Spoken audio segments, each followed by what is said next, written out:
Okay, thank you for coming and getting your towels. Hopefully I'll give you a little information too along the way. So I've been asked to talk about sugar today. But before we talk about sugar, we have to take a step back and just talk about carbohydrates in general so that we can then talk about where sugar fits within that.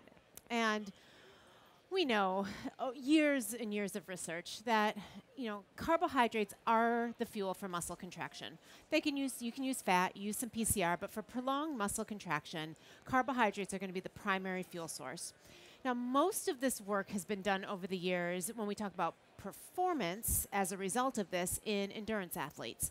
The first work was years ago, just at the Boston Marathon. Some researchers just measured blood glucose levels and just saw them drop at the end of a marathon. As you know, we are not surprised now. It was really new learnings to them. The next year they went back and they gave the runners candy. And sure enough, they saw blood glucose was maintained, and the athletes that had the candy said they felt better. So those were the first kind of field studies where we started to say, oh, look at that. Carbohydrate's going to make a difference for an endurance athlete. And then over the years, there's been many lab protocols where you can feed an athlete carbohydrate in various amounts and look at performance outcomes. And endurance, it makes sense in an endurance athlete that you provide energy over a prolonged period of time. But in the lab, it's also pretty easy to measure because we have treadmills and bikes in the lab, right? It's pretty easy to stick an athlete on there. We know what performance means for an endurance athlete. And so that's where this large body of research came about. And we can say that carbohydrate intake during endurance exercise is going to improve performance. Team sports, on the other hand, is a lot more difficult because performance to a basketball player is going to be different than performance for a soccer player, for a football player, et cetera, right? And then how do we do that in the lab, right? What kind of protocol? If we just stick a football player on a treadmill, so what? They don't run on a treadmill. They don't even run very much, for prolonged distance during a game. And so team sports has been harder in the research world to tease out over the years. But we're starting to have more sport-specific protocols and more protocols that at least mimic the demands of a team sport and that stop-and-go type of activity.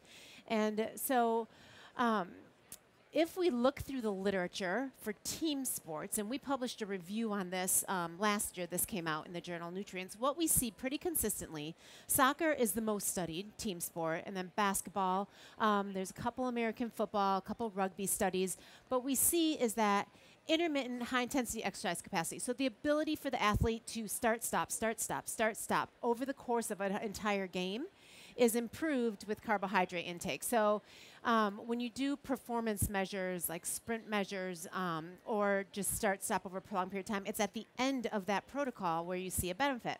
Fourth quarter of a game, right, where it really matters for a team sport athlete. Throughout this kind of body of work in these studies, they've tried to tease out other aspects of team sport performance. I'm going to give you an example of a few of them. So sprinting, in 3 of the 4 studies, sprint performance was improved with carbohydrate intake. So it's not a huge body of research, but it's fairly consistent that carbohydrate intake is going to help sprinting. Jumping, 5 basketball studies that looked at jumping, only 1 of them found a benefit. So I don't think we're going to go out and say, if you take in the right amount of carbohydrate, you're going to be able to jump higher, right? So not expecting anything. Agility is a hard thing to measure. Again, it's going to be fairly sport-specific what we mean by agility. 2 of 4 soccer studies have found a benefit with carbohydrate intake. 2 basketball studies and a tennis study have found when they set up kind of sport-specific agility protocols with carbohydrate. And then the last one is, of course, skill, which is, of course, very sport-specific, right? So skill for a basketball player is going to be different for a soccer player. So in the soccer studies, they did dribbling speeds and shots on goal. Basketball was shooting percentage, and then racket sport would be, serves made and accuracy and things like that. So you can see there's a mix of the benefit of carbohydrate intake on skill performance. In my opinion, enough positive benefits for an athlete to take in carbohydrate, right? But it's not as definitive as the endurance work. And quite honestly, I don't think it's ever going to be because it's just the nature of the sport and it's very hard to study, but we're getting closer. So of all these sports, we can categorize them, right, by the different sport. And carbohydrate is going to be important for them for different reasons. So if you take a sport like football, that's really more focused on strength and power. Now, there's going to be positional differences, of course, within that. But you need energy to maintain short bursts over and over and over over the course of the game. A field sport like soccer has much more of an endurance component, and so you need carbohydrate intake to help maintain glycogen stores over the course of the game, especially because the rules of the sport don't allow for much refueling and carbohydrate intake during, so you have to kind of be strategic of when you're taking it in to help maintain glycogen over the course of the game.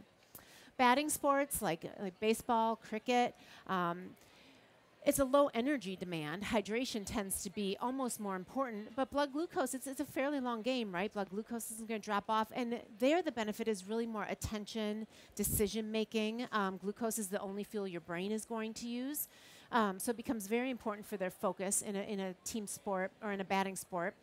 And then court sports, basketball, volleyball, glycogen is very important, that carbohydrate store in the muscle, but it's more during the breaks, you want to replenish phosphocreatine and some of those high energy molecules. So you still want to maintain glycogen over the course of a basketball game. And if you don't, you see it fall off.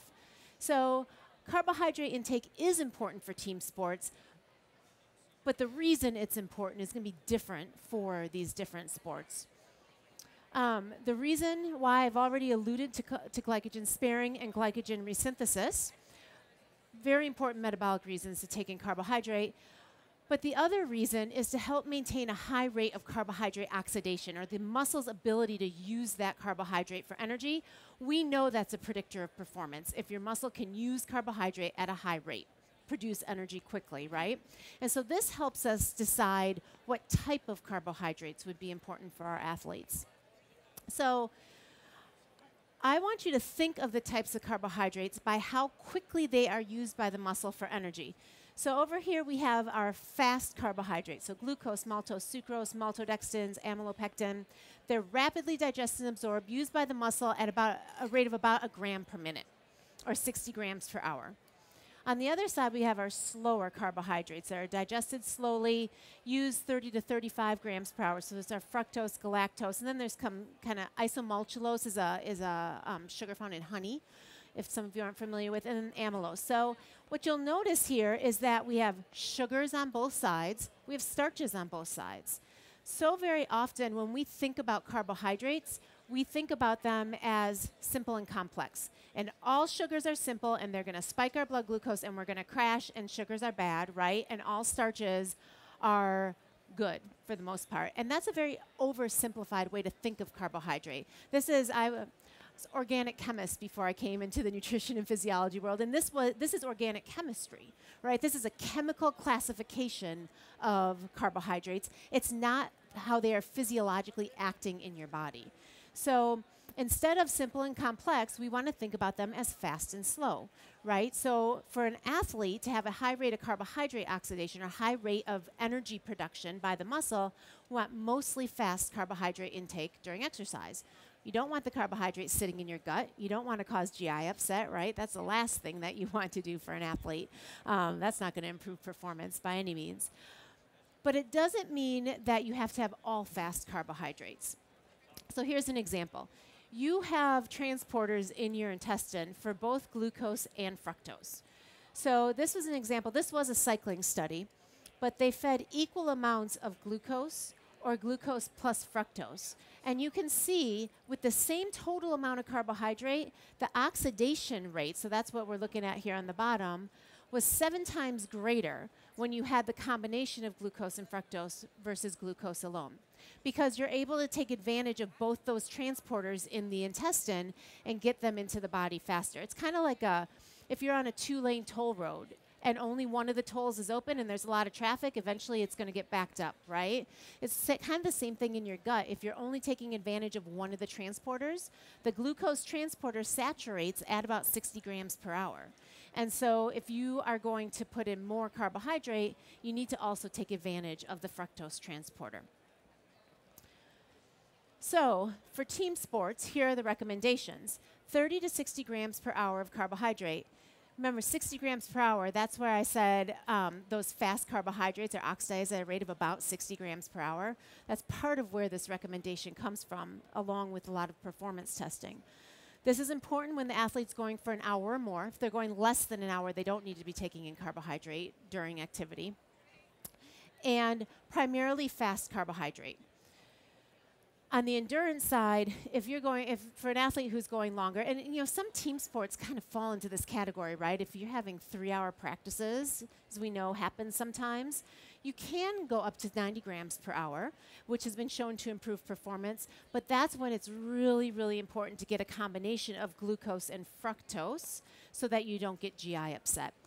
90 grams per hour is a lot of carbohydrate. That's a lot for an athlete to take in. And if you ever, even 60 grams per hour is a lot to take in. And if you're working with an athlete who is not eating any carbohydrate and you want to start introducing it, you need to do it slowly and build up to this amount, because 30 to 60 grams, it doesn't sound like all that much. You know, 60 grams is 240 calories. But for someone to go from nothing or very little to that much is going to cause GI issues. And you can train your gut, just like you can train your muscles, to accept fuel and be able to absorb it and get it to the muscles very quickly. So I have kind of just a brief whiteboard video, if you will, to summarize all this. Did you know that carbohydrates in the form of sugars can help athletes? Of course, if this is your idea of being an athlete, well, you probably don't need any more sugar in your diet. But if you're an in-season athlete like this, with training or competition lasting an hour or more, know that ingesting certain sugars during practices and games can actually help power your performance. A bit like how a race car uses high octane to fuel the engine. Scientific studies show that the right types of sugars, taken at the right time and in the right amounts, can actually help maintain athletic performance. You see, although muscles use a mixture of fuels, carbohydrates in the form of sugar are the primary ones used during higher intensity training and competition. During exercise, easily digested and absorbed carbs, including the sugars sucrose and glucose, can be used quickly by the body to provide additional fuel for the muscles and brain. The National Athletic Trainers Association recommends that for training or competition lasting an hour or more, athletes should consume 30 to 60 grams of these rapidly burned carbohydrates per hour. In easy to remember terms, it's the equivalent of a 16 to 32 ounce sports drink like Gatorade Thirst Quencher. And with its 6% mixture of sugars, studies show it's intentionally created to deliver energy, while simultaneously helping an athlete's body rapidly absorb fluid to promote hydration. An athlete's body uses the majority of consumed sugars while in the moment of activity, which can help maintain energy, endurance, and performance. The rest is likely burned during recovery. Knowing the facts about the sugars you consume helps athletes train smart. And instead of hitting the wall in the fourth quarter, athletes will have fuel in their engine when it matters most.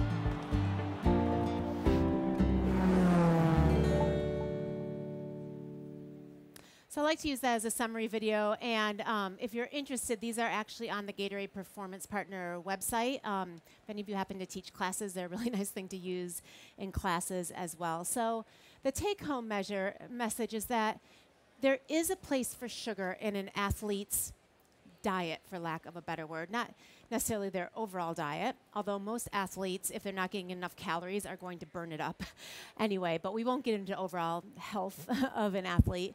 But where sugar is important is when their goal is performance.